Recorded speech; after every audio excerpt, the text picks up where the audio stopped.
पाक व्याप्त काश्मीर हो भारताचो अविभाज्य भाग आसा आनी आसतलो अशें केंद्र संरक्षण मंत्री राजनाथ सिंगान सांगले। कारगिल जयंत दिसा निमतान आयोजीत केल्ले खासा कार्यावळींत ते उलयताले। कारगिल जयंत दिसा निमतान जम्मूंतल्या गुलशन मैदानाचेर कार्यावळ आयोजीत केल्ली। ह्या वेळार कारगिल युद्धांतल्या हुतात्म्यांक आर्गां ओंपली। देशांतल्या संसदेत पाक व्याप्त काश्मीरा विशीं थाराव पास केल्लो।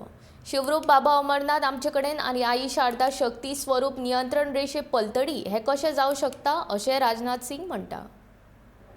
सवाल करते हैं लोग पाक अधिकृत कश्मीर के बारे में।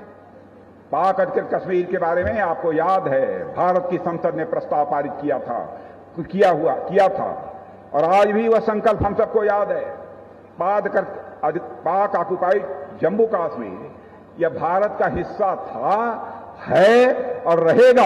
हम इसको मानते रहेंगे बहनों भाइयों, से हम कभी भूलेंगे नहीं, कभी हम उसे भूलेंगे नहीं। ये कैसे हो सकता है?